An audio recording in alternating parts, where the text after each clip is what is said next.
William, je suis resté 30 minutes avec l'expert psychiatre, j'ai pas parlé avec, je l'ai regardé comme ça. On ne peut pas dire d'une personne qu'elle est comme ça en 30 minutes. Il a supposé, il a dit froideur émotionnelle. Le test de QI, j'ai entendu qu'il disait 76 au procès. Je me suis dit c'est pas normal, je suis plus intelligent que ça. Pourquoi avoir choisi cet extrait, Lilian? Je sais que je me rappelle qu'il avait demandé justement à voir un psychiatre, que c'était important pour lui d'avoir un suivi et qu'on cherche vraiment à savoir pourquoi il a fait ça et que lui y ait de la remise en question. Et ici, on voit vraiment que quand il a vu le psychiatre, juste ça s'est mal passé et qu'il a vraiment, ça ne l'a pas aidé et qu'au final, il n'a pas parlé et juste on lui a dit froideur émotionnelle, QI de 76, alors que lui, il n'a pas l'impression d'être un bête garçon et que juste il essaye. Et en quoi est-ce que ce passage te touche, toi, personnellement? Et c'est quelqu'un qui a fait quand même des choses très graves, mais même malgré ça, il mérite d'avoir la parole et d'essayer de s'exprimer comme il peut. Et dans cet extrait, on comprend que n'a pas la parole et qu'il pourra pas s'exprimer comme il le souhaite parce que c'est juste comme ça et il n'est plus une personne, il est son crime.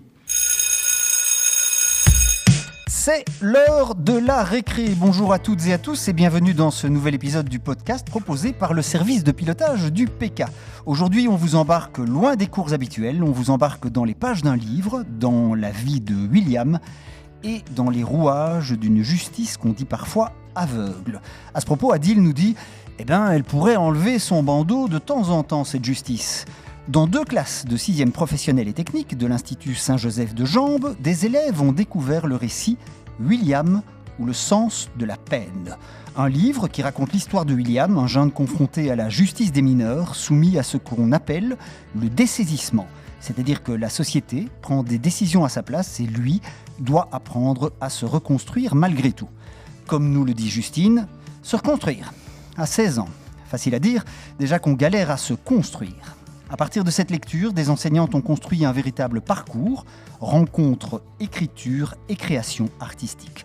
Aujourd'hui, élèves, enseignantes et artistes nous racontent comment, grâce à ce projet, la lecture devient une expérience vivante et parfois même un peu théâtrale. Alors avec moi, pour parler de ce projet, il y a Tamika, Mia et Noah. Bonjour tous les 3. Bonjour. Alors Tamika, est-ce que tu te souviens du jour où vous avez découvert ce livre en classe? Oui, c'était un lundi matin. Nos 2 profs de français ont commencé à lire le livre à toute la classe. Puis elles nous ont répartis un peu dans des groupes où on a dû lire chacun une partie du livre. Quelle était votre réaction, Mia, au moment où vous avez découvert ce livre et cette histoire, qui est quand même une histoire difficile, dure? Franchement, je trouvais ça très touchant au début, parce que genre, ça parle quand même de quelqu'un qui a meurtri quelqu'un, enfin qui a tué quelqu'un. Mais franchement, après cette histoire, je trouvais ça très intéressant. Et en plus, c'est en vraie histoire, quoi. Du coup, franchement, c'est choquant. Le fait que les profs vous aient proposé un livre où c'est une histoire vraie, justement, Noah, est-ce que c'est quelque chose qui vous a justement plus intéressé que si on vous avait proposé une fiction? Moi, il faut savoir que j'aime bien les science-fiction de base, mais le fait que là, ça nous a parlé d'un truc qui était vrai, on a pu s'accrocher tous ensemble à l'histoire et la manière de lire, parce qu'en fait, on a tous lu des pages différentes par groupe de 3 à chaque fois ou de 4. Du coup, ça a permis de bien le comprendre et voilà. Mais ce qui nous a vraiment touché, c'était le fait d'aller voir Isabelle Serret sur place, ici d'ailleurs à la bibliothèque. Et donc, quand elle nous a expliqué toute l'histoire qu'elle a traversée avec William, c'est ça qui nous a touchés et ce qui nous a permis de comprendre le livre sans le lire au final. Donc, je pense qu'on a tous les 3 préféré de vivre ça au lieu de le lire nous-mêmes, chacun à la maison. Alors, dans le style, Tamika, dans le style qu'a utilisé l'autrice pour écrire ce livre, il y a aussi quelque chose de particulier, non? Dans le livre, les mots d'Isabelle Serret de William sont entremêlés. Et donc, on a la partie comment dire, la personne qui a vécu tout ça. Et de l'autrice, on a des langages différents, des moments assez marquants pour les deux, des émotions différentes. Est-ce que, Mia, est-ce que ça vous a donné l'envie d'aller plus loin, de découvrir peut-être d'autres livres comme ça? Est-ce que ça vous a donné un petit peu goût à la lecture? Oui, franchement, oui. Et en fait, de base, moi, j'aime aussi les histoires vraies. Du coup, franchement, oui, ça m'a beaucoup intéressée. Et ça me donne même envie de lire encore plus de livres comme ça, en soi. Parce que, voilà, en plus, c'est pas... on voit ça pas... Enfin, on n'entend ça pas souvent, une histoire qui comme ça, fait. Parce que normalement, le livre, c'est... Enfin, c'est pas d'une histoire vraie. Du coup, ouais, voilà, franchement, c'est très, très intéressant. Non, est-ce qu'il y a un passage du livre qui t'a spécialement marqué? Et il me semble que dans le livre, à un moment, il parle qu'elle a été le rencontrer en prison. Et en gros, comment dire, elle s'occupait de lui parce que lui, il devait écrire toute l'histoire avec elle. Et pendant quelques années, enfin, je sais pas si ça a pris des mois ou des années pour faire le livre, mais au départ, il ne voulait pas donner son nom. Et au fil du temps qu'il a pris vie avec la femme qui s'occupe de lui, ça l'a attaché. Et à la fin, il a voulu dire son prénom, sauf que Isabelle, elle a respecté son choix du départ, qui était de ne pas donner son prénom. Du coup, c'est ça qui m'a touché, c'est que vraiment, lui, au départ, il voulait pas trop, puis après, il a grave kiffé de le faire. Comment quitter William? Quand trouver un élément rupture pour clore son récit? Dans la succession des jours qui fondent son quotidien, je ne voyais pas de fin, lui non plus. Je m'étais imaginé que son affectation dans la prison de peine de son choix marquerait le point final. Je voulais accueillir ce moment quelques secondes à peine, où entre les murs hauts de la prison et le combi qui le transportait, il goûterait à une forme de liberté. Il s'émerveillait de voir à la ronde un ciel ennuagé, les champs de betteraves, la route macadamisée, le bus aux couleurs criardes. Tamika, pourquoi tu as choisi ce passage-là? Parce que dans ce passage, on sent que Isabelle elle s'inquiète un peu pour William, qu'elle se demande... c'est le moment où elle veut vraiment se détacher de lui, parce que je pense qu'elle a fini d'écrire. Et on voit qu'elle a un peu du mal, qu'elle se pose un peu de questions. Alors j'accueille maintenant Karine et Amandine qui sont toutes les deux enseignantes en français. Alors Amandine, comment l'idée de ce projet est-elle née? Alors c'est une idée qui est née il y a un peu plus d'un an.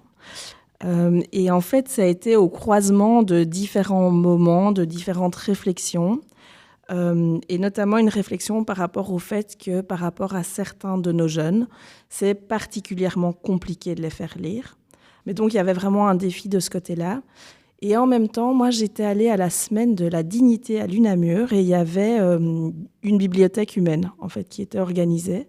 Et donc, je me suis un petit peu intéressée à ça. Et en même temps, à ce moment-là, Karine avait les mêmes questionnements par rapport à la lecture.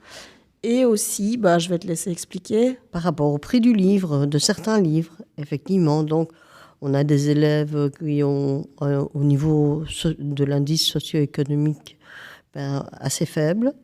Et donc, investir 23 € pour un livre, c'était compliqué. Et c'est comme ça qu'on a commencé, qu'on a essayé de trouver des pistes pour se procurer des livres à moindre frais.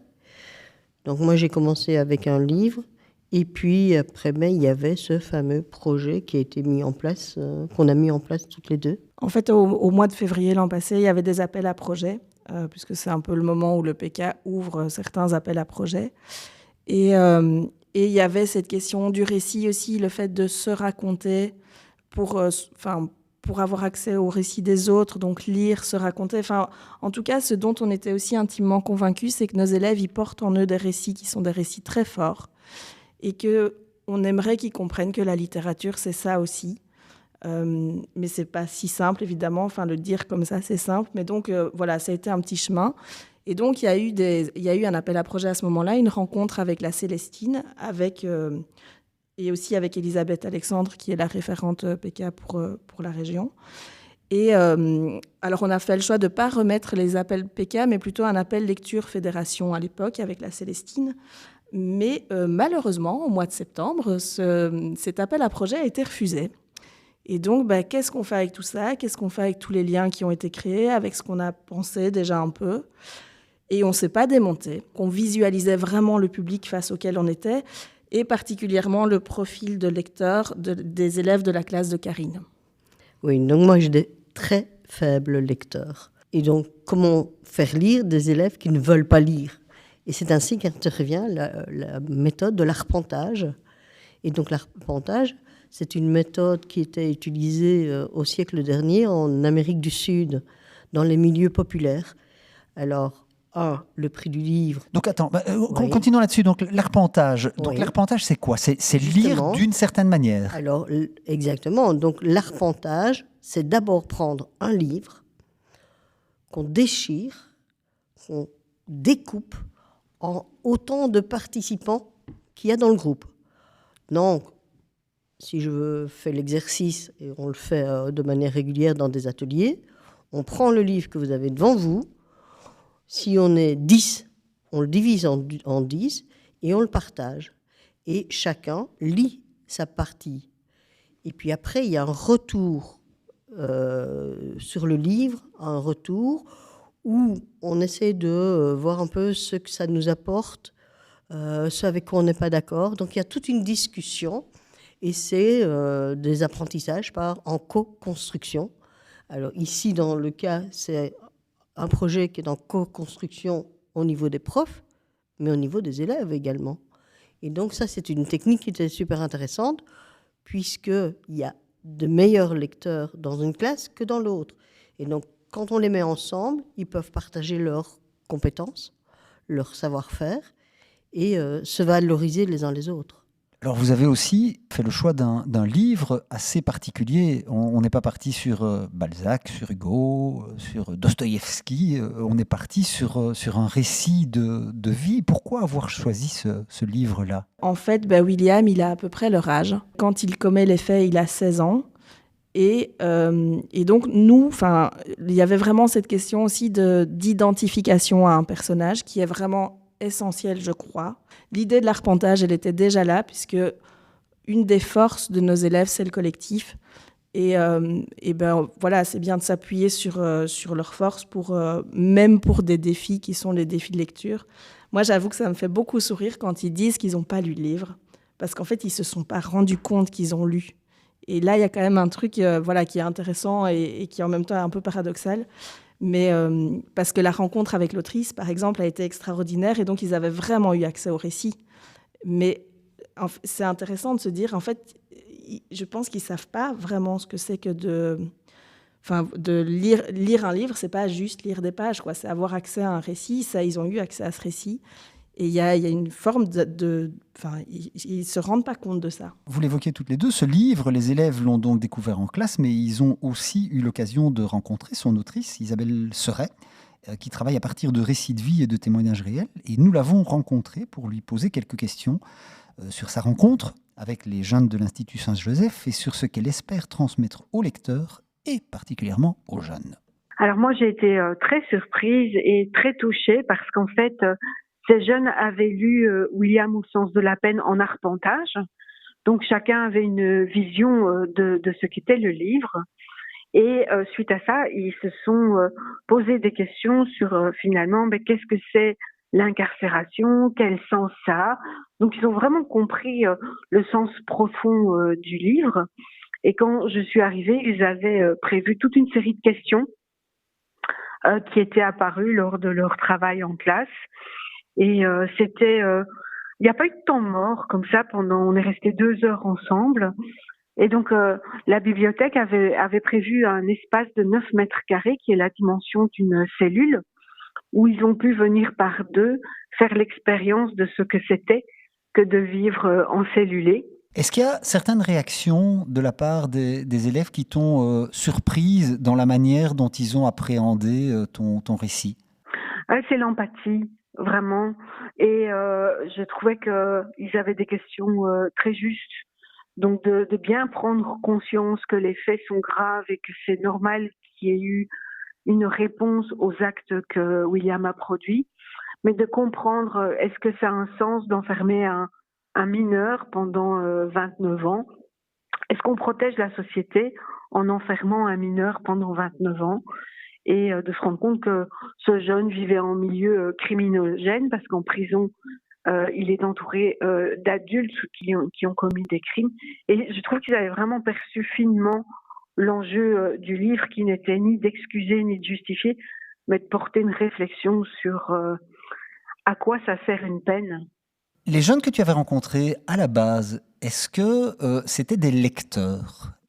Ce que j'ai cru comprendre, c'est que ce n'étaient pas des jeunes qui prenaient du plaisir à lire et que les enseignants s'étaient tournés vers le livre justement parce que ce sont des chapitres très courts avec des phrases très, très courtes aussi. En fait, quand j'ai fait ce livre, je me suis adaptée au phrasé de William qui a décroché scolairement après sa deuxième humanité. Donc, il fait des sujets verbes compléments, mais qui sont d'une grande beauté. Et tu as l'impression que le style que tu as utilisé, c'est quelque chose qui a permis aux jeunes justement de s'identifier plus facilement au personnage, à William? Je pense, oui. Je pense parce que d'abord, c'est un jeune qui a plus ou moins leur âge au moment des faits. Donc, il y a des proximités de vie, de vocabulaire, etc. Et que ces phrases courts, etc., ressemblent certainement à tous les textos qui s'envoient et peut-être aussi à des styles musicaux comme le rap. Donc, je pense que oui, le côté poétique de l'ouvrage a un côté musical qui a peut-être fait qu'il soit rentré plus facilement dans le livre, mais je pense aussi qu'il y a des phénomènes identificatoires vu la proximité des âges.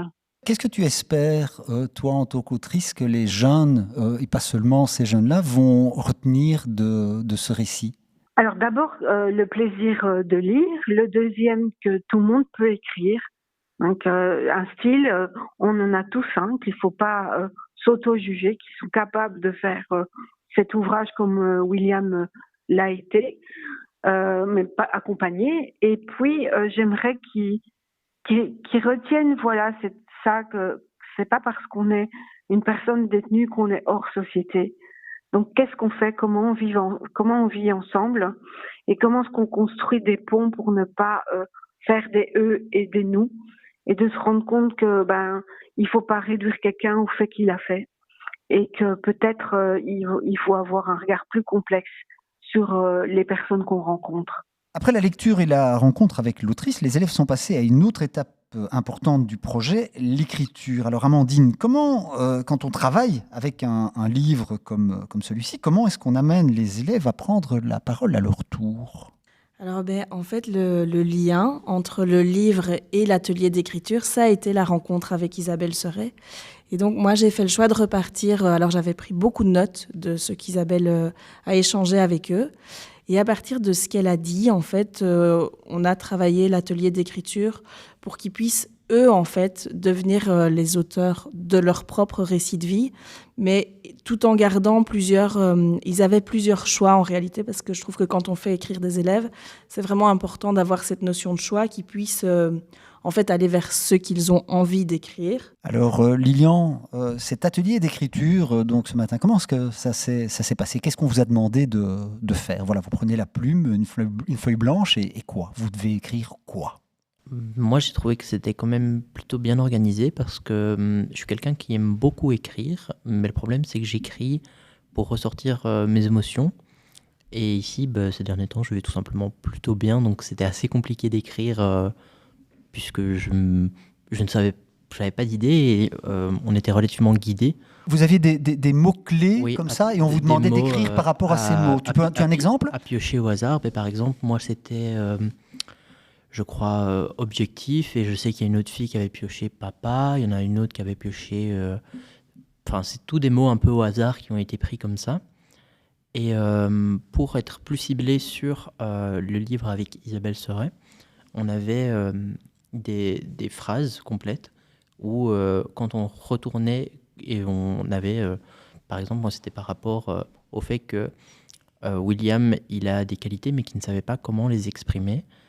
Et moi, je devais écrire mes qualités qui ne sont pas forcément visibles au grand jour, pardon. Et voilà. Très bien. Alors, Olivia, est-ce que c'est facile d'écrire des choses à partir de ces mots? Non, c'est pas très facile. Enfin, pour moi, j'ai trouvé ça plutôt compliqué parce que c'est un peu brouillon personnellement dans ma tête. Je sais pas trop quoi dire, je sais pas comment utiliser les mots. Et en plus, maintenant, avec l'intelligence artificielle, on a beaucoup plus l'habitude de l'utiliser. Et donc, devoir ne pas l'utiliser, trouver ses propres mots, c'était très compliqué. Justement, tu parles d'intelligence artificielle. L'intelligence artificielle, si elle avait été là, tu penses qu'elle serait arrivée à exprimer mieux que toi les choses que toi, tu ressens? En général, je fais un petit débriefing comme ça, un brainstorming. Je dis tout comme ça vient, mais pas forcément dans des phrases hyper françaises ou pas dans le bon ordre ou quoi. Et je lui demande de le reformuler mieux. Et donc ça, c'est facile. Mais là, je devais directement moi-même pouvoir formuler mes phrases et tout bien mettre dans le bon ordre et être clair et net. Et du coup, j'ai trouvé ça quand même assez compliqué, mais j'ai bien aimé. Et toi, Clémence, qu'est-ce que tu avais comme mot et quelle histoire as-tu choisi de raconter? Moi, j'avais chanté et lendemain. Et j'ai expliqué une histoire que quand j'étais petite, j'aimais chanter et tout ça. Mais qu'avec le temps, du jour au lendemain, j'ai perdu, entre guillemets, cette passion et tout ça. Et du coup, j'ai dit que maintenant, je chantais sous ma douche toute seule. Donc voilà. Qu'est-ce que ça fait de devoir justement se raconter? Comment est-ce que tu te dis, je vais raconter cette histoire-là? Ça m'est venu un peu comme ça, avec les mots que j'avais. Je me suis rappelée de cette histoire et je me suis dit que j'allais raconter ça. Mais c'est vrai que c'est parfois compliqué avec certains mots qu'on a où on n'a pas forcément le vocabulaire? Oui, oui, entre guillemets, oui. Et donc, c'est un peu compliqué aussi parfois. Mais moi, je trouvais que j'avais une histoire en commun avec les mots que j'avais. Donc, c'était assez facile. Mais par exemple, il y en a certains, ils ont eu d'autres mots. Comme Lilian disait, papa et tout ça. Les gens, ils racontaient plus des choses personnelles. Moi, c'était plus une histoire drôle. Ce que vous avez choisi de raconter, c'est plutôt des histoires drôles, comme tu dis, ou plutôt comme celle de William, des histoires, je te vois réagir, Olivia, c'est plutôt des histoires difficiles, des histoires plus douloureuses, des souvenirs peut-être douloureux? Moi, personnellement, oui, c'était plus douloureux, c'était plus personnel et plus... Oui, c'était pas drôle, quoi. Je perçois de la dépression qui blesse, un trop-plein de tristesse, de la joie, de la peine à l'école, être seul, ça isole. Seul avec mes pensées, il ne me reste plus qu'à danser. La douleur dans mon corps me fait me sentir vivante, mais pour toujours ces cicatrices me hantent. La vérité me tente, la vérité est décevante. Née avec un cœur mal formé, mon argent et mon statut m'ont sauvée, et je suis fière d'avancer, de rêver. Merci de m'avoir écoutée. Waouh! C'est très fort ce que tu as écrit, Olivia. C'était facile de sortir ça? Ça a demandé un effort? Oui, quand même, c'était pas très facile à écrire. J'ai quand même eu besoin de Manza pour m'aider à rédiger le texte. Manza, c'est qui exactement? Un animateur qui est slammer et rappeur qui est venu nous aider à rédiger des textes et après on a dû les lire devant toute la classe et voilà. Et ce moment-là, le moment de lire ce texte devant toute la classe, comment on se sent à ce moment-là? On se dit, mon Dieu, le regard des autres, oui, qu'y vont-ils penser? Oui, c'est vrai que j'étais super stressée. Franchement, j'étais pas hyper à l'aise de le lire, mais là, c'était pas la première fois que je le lisais. Il n'y a pas toute la classe. Et puis, j'étais pas la seule à écrire un texte comme ça. Et du coup, je me suis pas sentie toute seule à devoir dire ce que je ressentais ou quoi. Et comment tu t'es sentie après l'avoir lu? Je me suis sentie soulagée.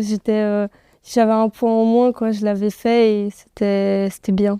Et sachant que ces histoires vont être ensuite partagées avec les autres, est-ce que ça change quelque chose sur le choix que vous avez fait de dire je vais raconter cette histoire parce qu'ensuite on va, je vais devoir le raconter aux autres, le dire aux autres? Est-ce que c'est quelque chose qui vous retient, qui est difficile, Lilian? Ouais, complètement. Parce que comme je disais, moi, quand j'écris des textes, c'est surtout pour sortir mes émotions. Je prends un carnet, je note et ça reste dans mon carnet, ça ne bouge pas. Tandis que là, j'ai été entouré, de temps en temps, ça jetait un petit coup d'œil sur ma feuille. Donc, moi, je sais que j'ai été beaucoup plus vague et avec mes mots, j'ai fait un truc avec beaucoup de questionnements et qui parlait de l'avenir et qui parlait un peu à tout le monde parce que ici, on est en fin de réto. Donc, on a tous la question de « il y a quoi après ?» Donc, moi, j'ai plutôt fait un texte sur qu'est-ce qui se passe, comment on fait, où on va, que faire. Et je sais que j'ai écrit mon texte plus pour que ça parle aux autres, tandis que ça me parle uniquement à moi. Clémence, est-ce que cet atelier, ça ressemblait à un travail scolaire ou pas vraiment? Non, pas forcément. C'était plus ludique. On était avec nos amis ensemble. C'était pas vraiment, on devait vraiment travailler. Enfin, si, on devait travailler, mais on parlait un peu, puis on faisait. Enfin, c'était pas il n'y avait pas la pression de rendre un travail et tout ça. Donc voilà. Les textes de Clémence, d'Olivia, de Lilian, ils ne sont pas restés sur le papier, ils ont pris une nouvelle dimension grâce au travail de la comédienne Christelle Delbrouck, qui a transformé ces fragments écrits par les élèves en une performance théâtrale. Écoutons quelques extraits de cette mise en voix. Un chiffre entre 1 et 12. 7. Ma vie est remplie de montagnes russes. Parfois c'est à vomir, parfois à rire trop fort. C'est parti. 3, 2, 1, impro. Ma vie est une fête foraine et comme tout le monde, j'aimerais pouvoir attraper la floche pour pouvoir faire un tour gratuit. Mais malheureusement, on n'a qu'un seul tour de manège. Qui a construit le manège? On ne se pose jamais la question. Vaut-il mieux construire son propre manège ou monter dans un manège qui tourne déjà? Vaut-il mieux avoir un manège qui tourne ou un manège qui va toujours tout droit? Alors Christelle, tu es comédienne et tu as présenté un petit spectacle d'improvisation basé sur quoi? Alors c'était basé sur la journée, donc tout ce qui a été dit pendant la journée, ce que les élèves ont échangé entre eux, ce qu'ils ont échangé avec nous. Donc il y a eu des ateliers d'écriture, j'ai repris quelques petites phrases qui ont été lues et partagées au groupe. C'est-à-dire que tu choisissais, tu demandais de choisir un numéro, c'est ça? Oui, c'est ça, j'avais fait un petit tri dans quelques phrases, j'en avais 12, mais en fait en vrai j'en avais plus que ça, parce que si jamais il y avait des phrases qui se ressemblaient, donc j'en avais genre 25, et donc des phrases qui ont été prononcées aujourd'hui. Et c'est sur base de ça que j'improvisais après des séquences pour décaler un peu le propos, aller un tout petit peu plus loin que la phrase là, et surtout montrer que une phrase qui a été prononcée, elle peut amener plein de chemins différents. Ah oui, ça c'est une phrase que, alors, avec plein de variantes, mais je l'ai entendue toute cette matinée-ci. J'ai rien à dire moi, ma vie, tu sais, elle est pas non plus, tu vois, voilà. Attention, c'est parti. 3, 2, 1, impro. Non, mais c'est pas... Oui, enfin, ok, d'accord. Ouais, non, enfin, c'est pas très intéressant. Il y en a plein d'autres comme moi. Mais... Oui, mes parents, ils sont venus de loin, moi aussi. Enfin, oui, alors c'est vrai, je parle super bien, alors que c'est pas ma langue, mais bon, tout le monde sait faire ça. Changer de langue comme ça, c'est facile. Oh, allez, bon, d'accord, la semaine dernière, j'ai aidé quelqu'un qui était tombé dans la rue, qui s'était fait mal, alors j'arrivais un peu en retard à l'école, je me suis fait engueuler, mais c'est rien de bien, enfin, ma vie est pas très intéressante, quoi.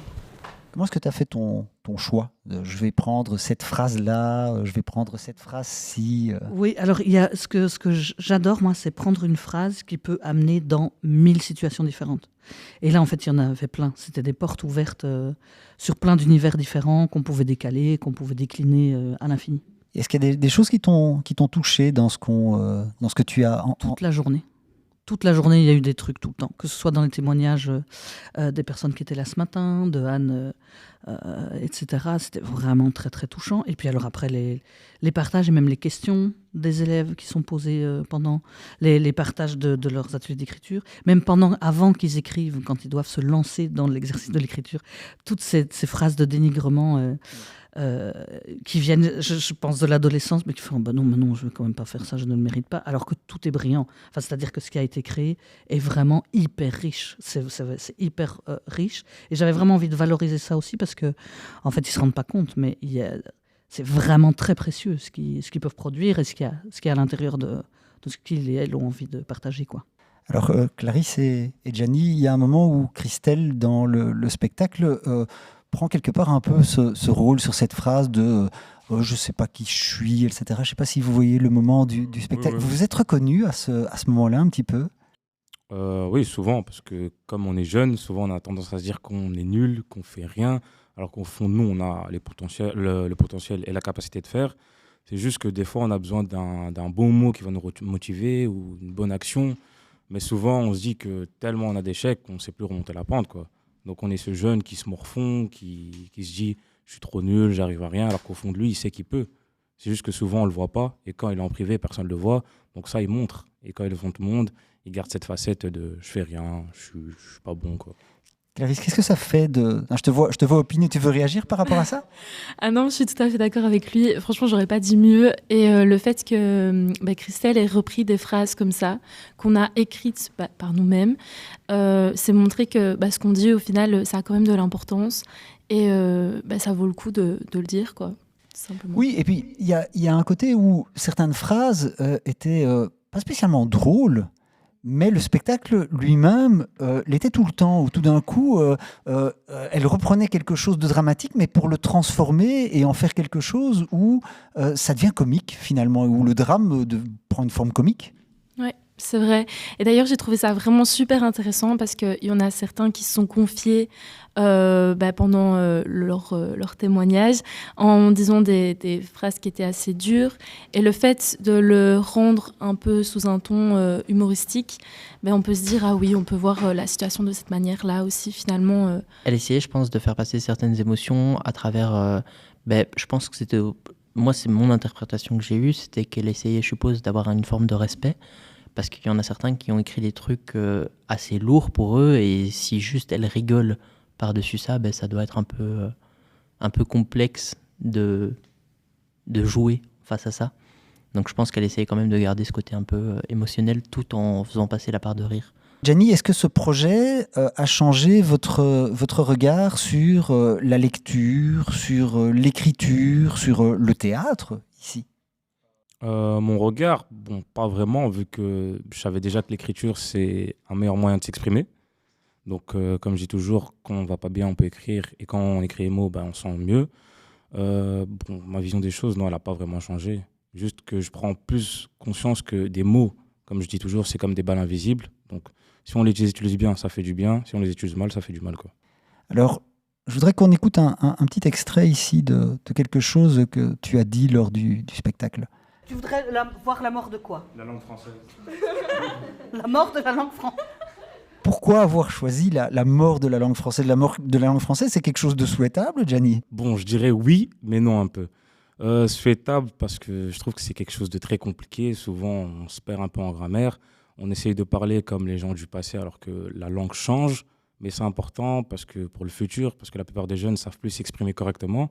Et même pour écrire des mots, ils s'écrivent en abrégé, ils ne savent plus comment le mot s'écrit correctement, quoi. Alors Clarisse, c'est important justement ce genre de projet pour garder quand même cette langue qui nous unit. Oui, tout à fait. Pour moi, je trouve ça super important. Et écrire, ça fait du bien, finalement, franchement. Et le fait de savoir s'exprimer sur différents sujets, que ce soit... Et qu'on choisisse le sujet aussi, c'est super intéressant. Et au final, on en apprend énormément. Et non, franchement, c'était très chouette de pouvoir s'exprimer. Moi, c'était sur une petite partie de mon histoire et ça m'a fait du bien d'écrire sur ça. Si vous deviez résumer cette expérience en un mot, choisissez-le bien, quel serait ce mot, Gianni? Époustouflant. Wow. Moi, je dirais enrichissant. Eh bien, merci. Lire l'histoire de William, c'était entrer dans la vie de quelqu'un d'autre. Et grâce à ce projet PK, ces élèves ont pu écrire des fragments de leur propre vie.